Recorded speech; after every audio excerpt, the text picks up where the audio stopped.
there are three ways to do that. Firstly, you develop yourself because you're the owner. You can build without any coding skills. You can get build whatever you want using either voxel system or using 3D assets you bought from elsewhere, or you did from other tools. You just import them. Okay.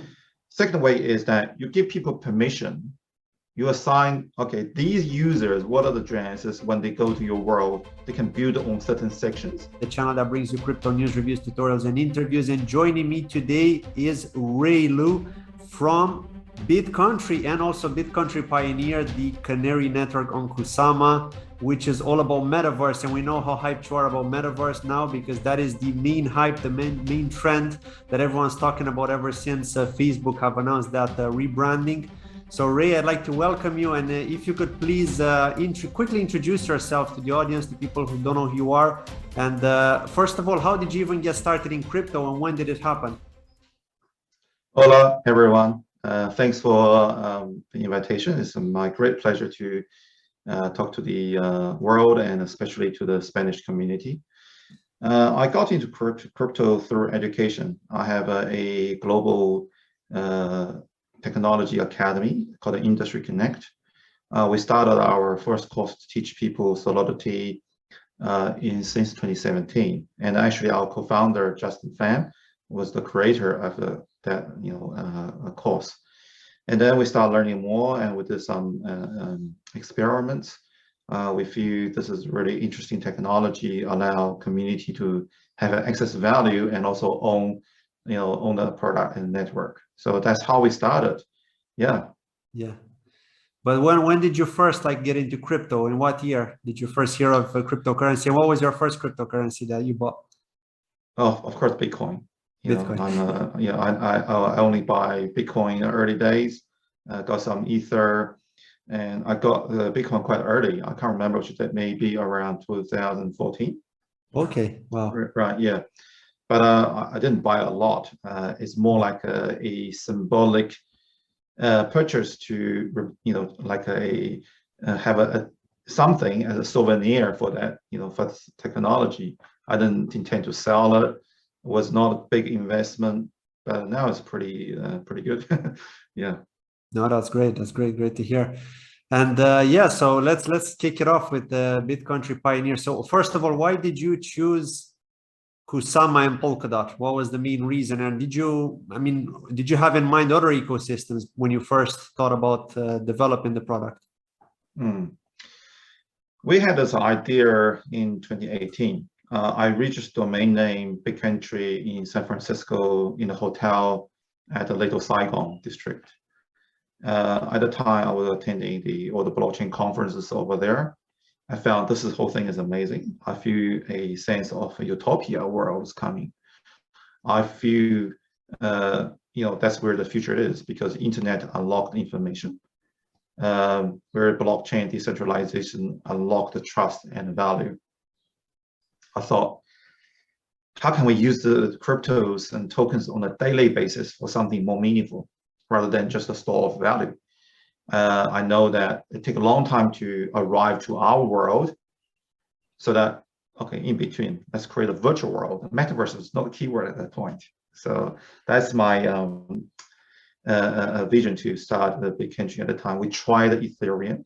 We had a prototype with the Ethereum shortly after. However, we feel that we don't want to keep deploying smart contracts for each Metaverse along the launch. And we feel that we want to do a little more at a lower layer, have a more power at a protocol level, so that the network can be more thriving and more vivid. And we thought about, okay, so we have a little amount of resources. What can we do? Shall we create a blockchain ourselves, which is not possible at the time? We start from smart contract. We'll look at it, maybe we should hard fork some blockchain and do it. However, that kind of feel, it's not wrong, but I feel weird to me. I don't want to just hard fork it and then turn into my brand.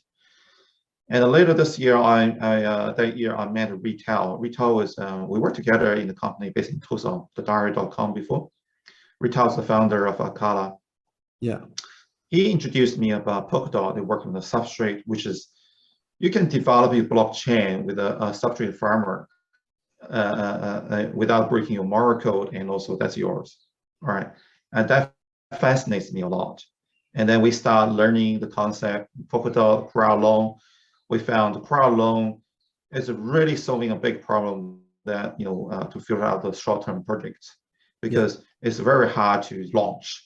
You have to do a lot of work to prove the community to gain the votes. Yeah. And I like that, and that's aligned with our value and culture.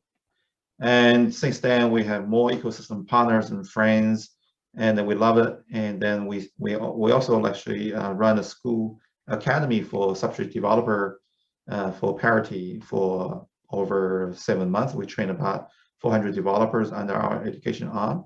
And this gives us abundant amount of talent and resources to develop. So yeah, all the three reasons come together. Why not? And Polkadot has a long-term vision, through Gavin Wu's design. I think over the time that Polkadot ecosystem only contains strong builders, and we want to be part of them.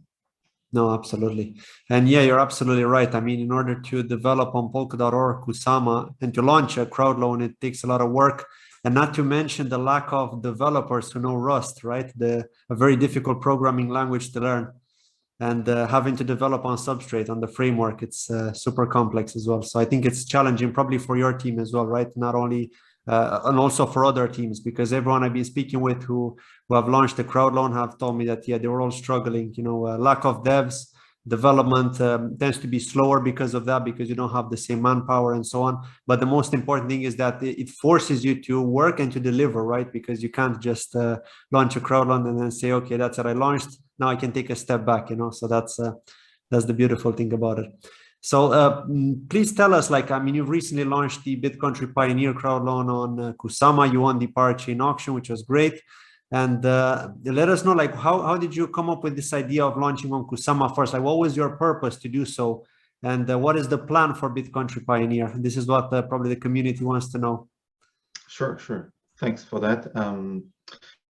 Thanks for the community to support our crowd loan. We broke the historical record of the total contributors, where split wallets are really minimal.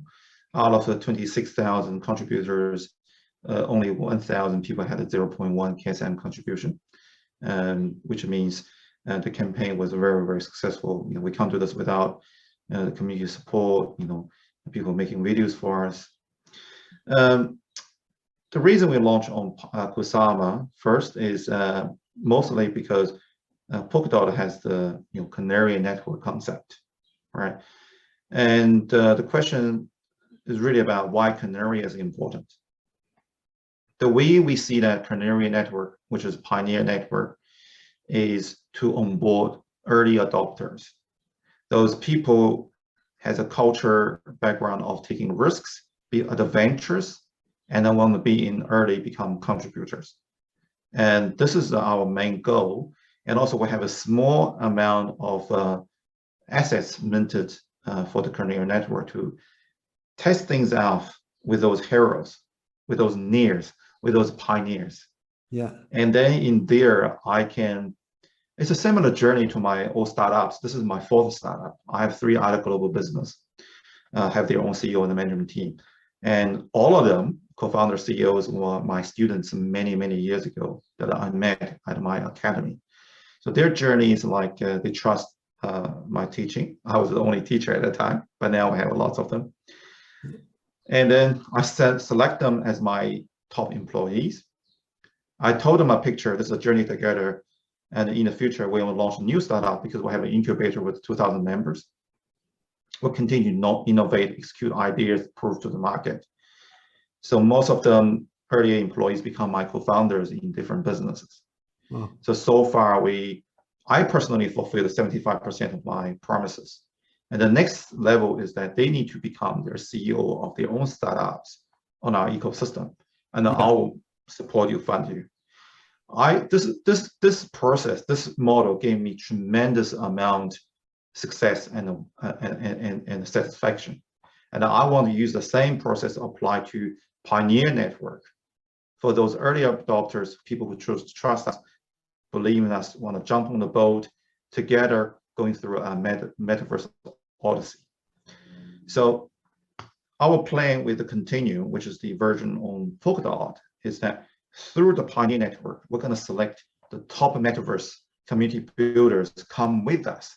We will reward them together to jumpstart the Continuum on Polkadot.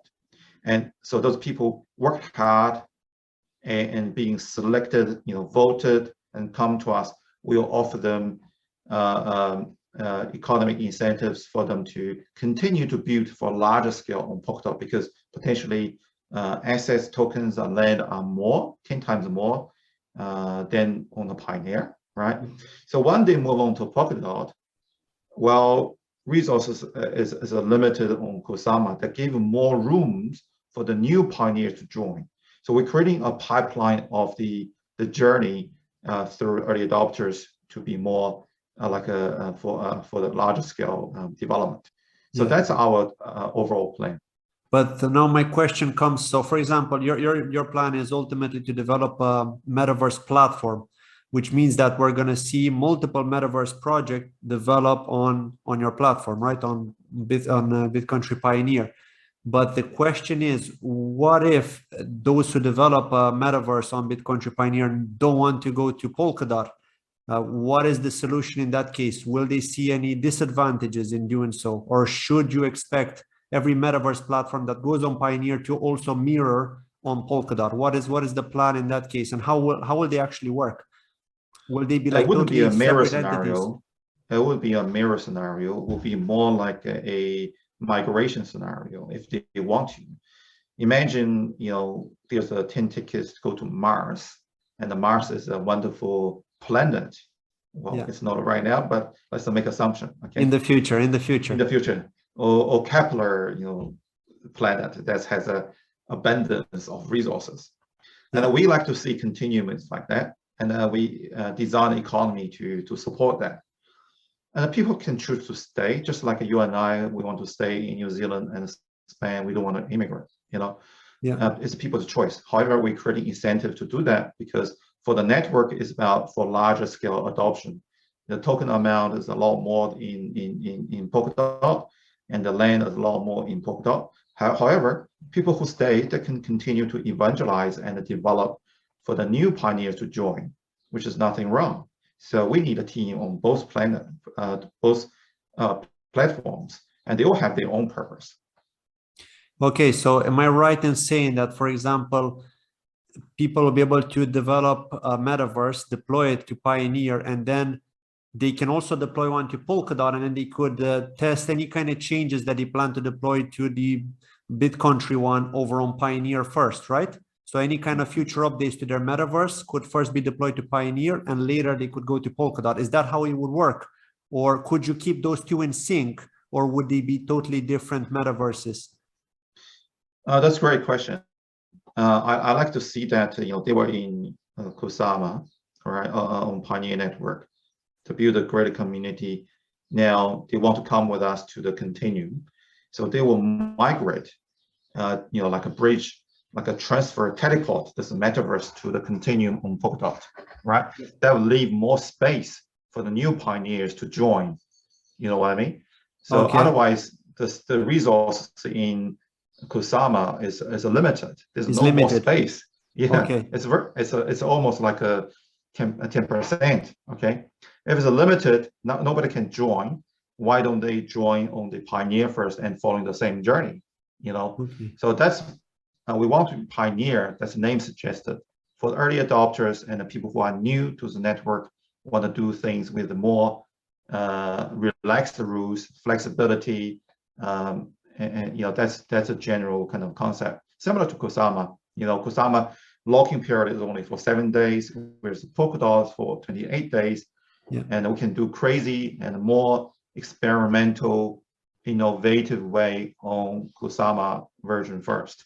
That's also another purpose to have two networks. More features will be released on Kusama, on Pioneer Network. And then once it materialized, this model is sustainable, we'll deploy it to Polkadot. So Polkadot will be more like a gentleman that need to think a lot more before we do. But Kusama is young, it's passionate, it's adventurous. Okay, I see. And how many metaverses could you actually fit on Kusama? If say you get, I don't know, 20 different startups, maybe each one has one or two devs, and they decide to, okay, Ray, we want to develop on Pioneer. How many could you actually fit on Pioneer on launch? Yeah, that's an interesting one. So there's no limit on around number of metaverses, but there's a limit with a land, right? Oh, I see. Okay, so you Yeah. could have different metaverses, but they would have different lands. So, for example, a land for say planet Mars, one for another planet, and they could be developed by different teams, right? So and for instance, could they connect to each other? Could they not connect to each other, but could they communicate to each other in some way? Yeah, absolutely. So you will need for a metaverse to be launched, just need a one land block and plus some gas fees. There we go. You have your map, your 3D world, your marketplace, your feed, your governance for your, say, for example, crypto chain world, okay, kingdom, Yeah. okay. So that means everybody with the land can launch their metaverse for their community, and there's it's a limited by how many land blocks we have in the treasury, right? We will initial mint the first lot of land treasury, allow for distribution through contributors as well as on platform auction. If treasury runs out of all those land, we can do a proposal for public referendum. So you or the Neer holders can decide, hey, do we want more metaverse to be launched here to use our tokens for more use cases, or we are happy just with where we are right now.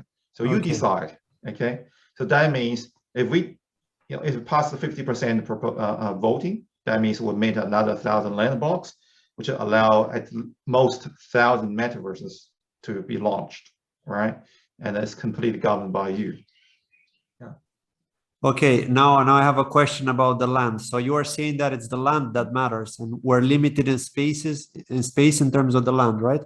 So when you say that each person not each person, but a number of people that have contributed to the Pioneer crowdloan will receive a land, how is that measured? I mean, in which sense? Does it depend on the amount of Kusama that they've contributed, and if so, what is the threshold that they would receive the land? And also, does it also depend on the first contributors, regardless of how many KSM they contributed? If you could please share some details on that, just to. Yeah, the key measurement is the total amount of contribution, because in blockchain, there's no way to measure other things more efficiently by your amount of commitment, right?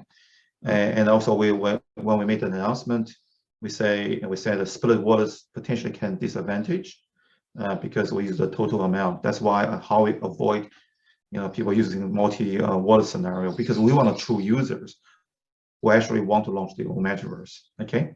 Yeah. And the second thing is we also want to onboarding as many true users as was possible. So our formula to identify as best we can to see this person contributed because they are genuinely interested in launching their metaverse. So that's why that's how on day one we potentially can have from 1,000 metaverses to 20,000 metaverses to be launched when we go live, and then everybody's happy. Well, we are part of this whole big metaverse network. Everybody have their own color of the sky, their own culture, their own people, and together we're creating a new civilization perpetually recorded by our blockchain on the network. So that's our kind of mindset, how we work it out. And we don't want to make a land as a big income of our treasury. We want land to become a tooling for you to produce more value for your community and also reward your community. That's why we make the land subdividable. You can transfer to other people. People want your land because they like you as a person, your community leader, right? You have, say 20,000 followers. People having a land also have earning opportunities. They can do all sorts of mining. We call it grow community to earn. So basically everything they do is meaningful to your world and you love them to see. And we reward them from the network with a BIT token. And the BIT token is consumed on a daily basis to level up your metaverse, to develop, build your land, to deploy things onto your world, to charge your avatar. So that will be in demand as well. So that become a also you can stake to to earn BIT, to give you a reward token to reward your community for more meaningful tasks to build up your world. So this way that people feel that they'll be part of your community, also become stakeholder of community with the opportunities. Okay, no, that makes sense. And now I still have a question about the land. So you are saying that it's those who contributed more who are guaranteed to get the land, but is there a minimum amount of contribution that is required to guarantee land to somebody, even if it's small? What's the minimum amount? Yeah, I mean, we're still working on it because we paid a lot of attention to the Odyssey event on Tokusoft recently. But we will make an announcement before Christmas. We already said that. Okay. So it's not public yet, but we'll get the info before Christmas. Yeah, but our general mindset is that we don't want to make, we want to honor the contributors, have the toolings to be able to participate in the earning opportunities, either for you as a community owner or your community members. This way that they can become true users. That's what the project wants. So how can we filter out those people who just speculate versus people who want to become builder? So we're creating some interesting mechanism to onboard you. And then back to another point I forgot to answer you is that how the people connected, right? We have a global map, which is like a matrix. So people can select become neighbor to each other. So your metaverse, my metaverse, through a protocol can become a neighbor to each other. So when people walk into the boundary of my land, that will be teleported to your world. So you potentially share traffic and share similar kind of value and culture in the metaverses. Okay, so when you say that my land and your land, so how does the land actually look? Is it just like a square within a map, or is the land actually something that you can visibly see, like grass, hills, etc., or is that something that happens later when you get a project developing on that land? On the map, we build a map engine, just like a Google map. You can zoom in, zoom out. You can pan it, so the land will appear as a pixel, but when you zoom in, it's a block, right? Okay. It's a block. If you zoom out, it's just one dot. So, and then when you, like you use a Google Street View, right? Yeah. You drag a little man to any coordinate on the map. Yeah. So we have the same mechanism. You drag a little man on the coordinate of your map, and the browser will start like a street view, Google Street View, and then put you into the 3D world, and you can walk around and interact with other people or play some missions and do things there in the metaverse view. And then the map can be embedded on your website as like an iframe, just like how you embed your Google Maps, say this is where we are right now here, and the people go to your world without coming to Bitcountry. They can just go from your website. However, if you do want to do more, they'll be redirected to our website. Okay, and I'm still not clear about one thing. So if somebody owns a land, for example, let's say I receive a land because I contributed Kusama to the Pioneer crowdloan, who's developing on my land? Like what's happening? What will happen if somebody wants to develop? Can someone develop on my land? Can they develop a metaverse, for example? And if so, what do they have to do? Do they have to pay me in Neer tokens? Do I receive some kind of rent because they're using my land, or how exactly does it work? This is not very clear about this. Sorry, repeat. Yeah, that's a great question. There's a little delay. Sorry to interrupt you. There are 3 ways to do that. Firstly, you develop yourself because you're the owner. You can build without any coding skills. You can get build whatever you want using either voxel system or using 3D assets you bought from elsewhere, or you did from other tools. You just import them. Okay. Second way is that you give people permission. You assign, okay, these users, what are the chances when they go to your world, they can build on certain sections. So this creates a more like an employment, allow people like a MetaDojo or a Meta Estate, they have builders there, or they can go there, according to your design to build it. The third way is that you rent the land to other people. You charge a passive fees through either BIT or Neer. Okay, Okay. And the reason they want to rent that, because if you have a big community, your land is very expensive. I can't afford it. I might just rent it, so that once I rent the land, I'm the current owner and I have mining power. I can go in there to earn money. So this is more like a guild scenario. Yeah. They can earn money, and then at the same time, you can sign a contract. Okay, I'm going to terminate the rent if you don't develop my land. At the same time, they develop the land because you have that rule. More importantly, the more developed the land, the more mining power they have. They want to earn more, so they'll be naturally incentivized to making beautiful things happening there, get people likes. The third one, the last one actually is you can subdivide your land into smaller units or estates. You sell it, right? You sell to your community members, and then your community members want to buy your land because they like you, they want a space in your heart, in your world. The second thing is, I need a mining tool. I need to have mining power. Without land, there's no mining power whatsoever. Yeah. Yeah, so there's different scenarios. So the people who bought your land become stakeholders initially.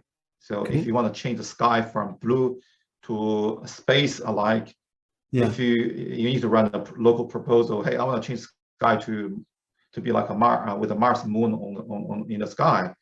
If you sold more than half of your land, the proposal needs to be approved before you can change that. So that's a local governance example. Yeah. Okay, and everything is done using Neer tokens or Bit, you said? All the governance, land purchase using Neer token. So Bit is used whenever you deploy a building, burns one Bit or a calculate amount, because if the larger the object, the more burning of Bit required, because that's why we call it Bitcountry. Everything is made up by bits. Okay, I see. But when you say like, how do people generate Bit? Because we know about the Neer token. So how do you generate Bit from Neer? So you got land, right? Yeah. You stake your Neer. So Bit is minted per campaign. Like for example, every 3 hours, we mint say 100 Bit, just for example, right? Yeah. And then we'll divide the 100 Bit token, give allocation to all the landowners according to their land size and the mining power. Okay. Yeah. And then you get allocation. So you need to do things to earn those allocated amount. So one of the earning opportunities is to stake near to your land to earn, say, for example, 20% of allocations passively. Okay. The reason being is that I stake to my land, I wouldn't do bad thing on my land, right? Otherwise, you get proposal to slash your Neer token. So you don't want to abuse the environment, or you want to only develop properly so that nobody gonna report you send a proposal. Otherwise, everybody just hates this guy putting bad things on this land and we don't like it, let's just slash it. You don't want that. That's why you stake. But in return, the network rewards you the BIT through your allocation, right? Okay. So the rest of 80% will be rewarded to the users with a mining power or user with the land or land units through grow to earn activities, like you're adding value, come here every day, or you are creating a meaningful articles, or today you actually tidy up your land, do something that's making users feel pleased. So there's a lots of activities that can add value to your world, and those will be categorized as the grow to earn scenarios, right? And also in the future, the ecosystem will make the API available, allow people to create more missions and games, right? And those people can also earn BIT through the reward pool set up by those games, and to earn extra BIT. So this is how it works in general. So basically, BIT is earned through grow to earn and community building exercises. Yeah, but will BIT be tradable on exchanges as well? Oh, one day, yes, but we will have a swap available for you to swap between Neer and the BIT. Okay, so there will be a way to swap. Okay, so that's where the value will come from. Okay, because I was thinking if Bit is not available anywhere other than the platform itself, then it won't really help. But if you can swap it, then it definitely. Yeah, well, we have a DEX built already. You can. Okay. There will be a liquidity provider to earn BIT or Neer, and then you can just cash it out anytime. But you can also use BIT to charge your avatar, we call actually, you have, this is another topic. You can have many avatars as a meta soul, which is your parallel identity. You can mint a meta soul as a dinosaur, Yeah. or a cyborg, or a meta-human, or even a female, a boy, or a pet. So they have different personalities with some AI assistant, also some kind of guild. I'll talk more about that. But the meta soul need to be fed, charged with BIT in order to continue to thrive and grow.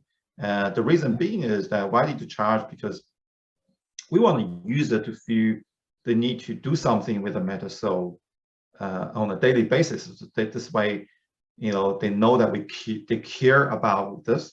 That's important to the network. As soon as they care about this, they will educate, grow their avatar, become a good entity or inside the network. So this is very fascinating. That's what I'm very excited about. And that will create a new relationship. That will create a new Metaverse native experience that doesn't really exist in the current games, social network, or in our real life. No, absolutely. And I'm really excited about that. It sounds interesting. I mean, I didn't understand at the beginning that this is how it's going to work. So it's awesome.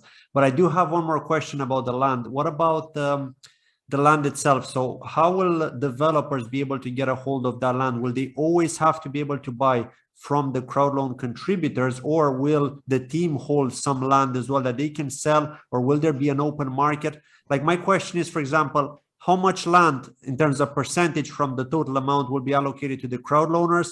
How much will be belong to the team, and how much will be available on the open market? And if so, where will that funding go to if developers want to develop? Because at the end of the day, if you're a developer and you didn't contribute to the crowdloan, like, how do you get a hold of that land if nobody from the crowdloans want to rent it or to sell it? So I want to understand that structure. If you could please explain that a bit, just to make it clear.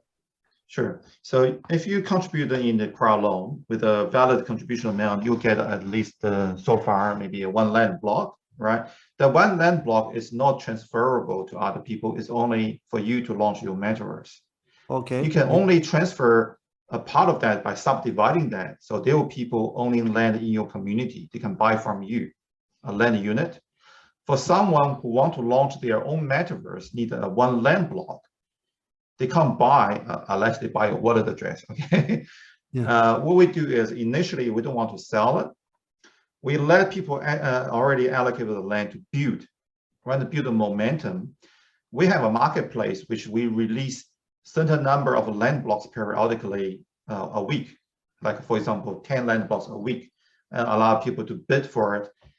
Those people want to expand their map to a larger metaverse, so they have more things to be built there. All those people who need at least one land block to launch their metaverse for their community. So yes, there's an online platform. We also want to use a candle auction to provide a fairness, so that there's no last bidder scenario. Yeah. So again, how many lands we release on the auction, we can go through governance public referendum. You guys decide. Let's decide how many land we release it. And until it's finished, we need to mint more. Again, I can make a call. Everybody can, all the it's down to the community, right? Yeah. But you did say it's limited in space. So even if the community make a call, they only have so much that they can mint, right? On Kusama. Yeah, I mean, we can propose that we need to, if everything runs out, let's mint 100 land blocks, allow at the most 100 metaverse to be launched.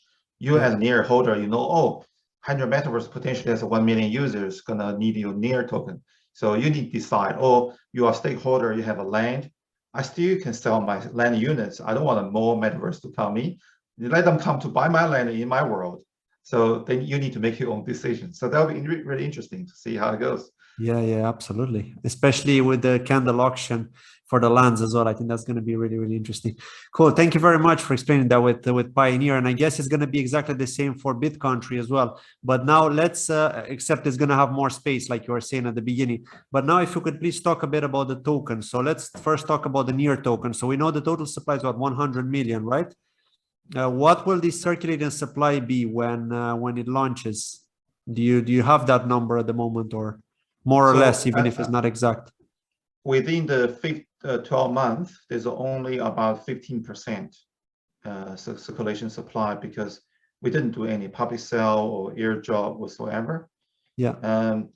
So we will allocate a small portion to the market maker to make sure, there's enough supply. Yeah. But we haven't finalized number. That wouldn't be too much. So the initial circulation supply at the moment, the only concrete figure is 15%. That's what we distributed. Okay, so about 15 million.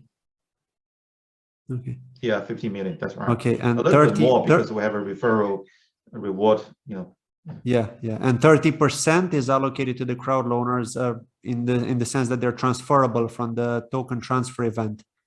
Yeah. No? So that means we need to manage the market maker really well to make sure the price doesn't shoot into the roof and come down again. We make sure we have I'm not a believer of short-term gain. Okay. Yeah. I'm a believer of a long-term value proposition. So we want to make sure the journey either through our token circulation supply versus feature release, we want to be more like a gradual process. Yeah. As we, on our roadmap as well. So the amount of the circulation supply is quite limited. Yeah. So 30% is what will be unlocked at TGE when you create the tokens and you enable token transfer, but also from the time you became a parachain, which was recently when you upgraded to a parachain together with the other 4, up to the point when TGE is when the token generation event goes live, right? So we're talking about 30%. And also the small percentage difference between the time from when you're a parachain up until token generation event, right? So it could be even 40% or more, right? Am I correct in saying that? Or it's a 30% on day one, if I remember correctly. There's so many things going on. 30% or the 15% on day one. So that's 4.5%, right? If I calculate correctly. Yeah. Yeah, of total supply will be on the market on day one after TGE. Right, and the rest will be vested through maybe in 12 months? 11 months. Yeah. And then so you got 4.5% plus some market maker liquidity there. That's what you have. Yeah. If the market is going too crazy, everybody want to buy it, love to use it. We probably need to. We don't want to, I mean, it's probably a good thing to some people, but we don't want to have a scenario like this coming back. We want more like linear growth. Yeah, linear growth. When the listing happens and etc. With the market conditions and everything, as you see, the market is quite volatile now. So now let's talk about the next event, which is Bitcountry. So you've recently or you're gonna have a token sale, or you had a token sale already, didn't you? Oh, we just finished our token sale last week with the token sold. Yeah. Okay, so after the token sale, you're also going to hold the crowd loan. So when do you plan to kick off the crowd loan on Polkadot? Probably going to be in the mid of January. So we want to target a slot in early February, 3rd of February slot. So that means we need to run a campaign a couple of weeks earlier to accumulate the dots. Yeah. So we want to make sure it's a Metaverse network available on Polkadot. Some partners are waiting to build on Polkadot because they don't want to go through the Canary network scenario, and some people want to do the Canary and the Polkadot. Okay, so you want to launch the Polkadot crowd loan first, but then will Pioneer launch in terms of the metaverses and the bidding and the marketplace and all that functionality? Will that actually launch before Bitcountry? So will Pioneer be first to launch, basically? Yeah, all the features and new things will be launched on Pioneer network. Yeah. And Polkadot initially maybe focus on ecosystem development to allow other third-party projects to build on top of it. But our UI consumer user will be all focused on the Neer token on Pioneer network. Yeah. Okay, perfect. Cool. I think you've covered pretty much everything. I don't have any other questions. So just a question for you. What else would you like to share for the community? Anything exciting coming up? Any partners or anything that people should be aware of, that people should get excited about, either on Bitcountry Pioneer or on Bitcountry, or both? Yeah, we have a lot of exciting partnership. We've been putting them on hold because we want a gradual process, and also when they start seeing the real value, we'll announce. We don't want to just tell stories. Hey, we are friends, and let's announce. We want to have a serious action putting in place, and then we announce. We had the partnership application open. We had over 500 people registered, parties registered. They either want to launch their metaverse or want to build with us. We had some really big influencers purchased our private land sale. Add up together, they probably reach about 100 million followers directly. Once we go live, potentially they can come here to build with us and become pioneers. We have there are a lot of interesting talks are protected by the NDI. I can't really share, but we got a lot of tractions at the moment. But ourselves, we have ecosystem built, operated fully under our umbrella, such as Industry Connect Education. We have an incubator. We are launching a new initiative, which is the idea that we created in 2017, but it's too early. But the website is already done by then, or the white paper is written. It's called a Thunder University. Because our DNA is in education, they gave me so much with all the startups, all my co-founders, employees from education. So we want to use a token economy to incentivize learners to put in the efforts, and then they can earn. You know what I mean? So initially they need to put skin in the game to participate in their learning.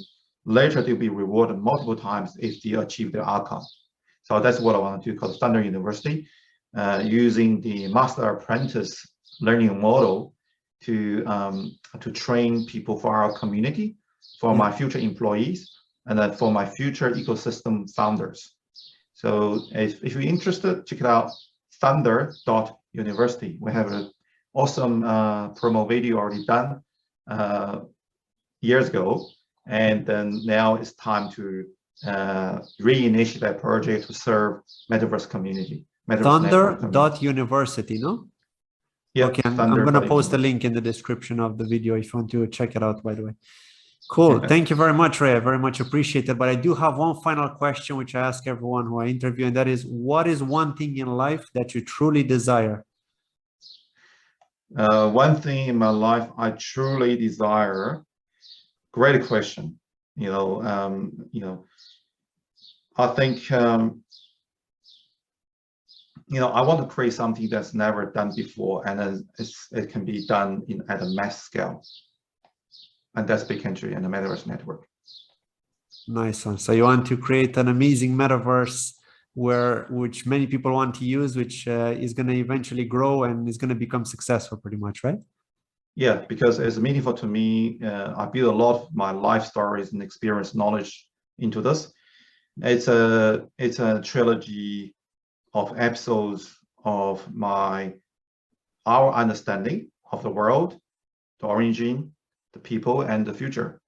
So we want to share that value with people, and potentially people can get a benefit and from it, either through educational or metaverse, and become the ignite their hearts for a better future for their families or people around them. I found it's truly amazing. And of course, money, it comes after as a byproduct of value created. Yeah, absolutely. Absolutely. Cool. Thank you very much, Ray. I appreciate it. Thank you as well for watching. And as always, links can be found in the description of this video if you want to check out Bitcountry and what they're all about. And of course, follow them on Twitter and also join their Telegram group to get the latest updates. Thank you for watching, and I'll see you in the next video. Bye-bye.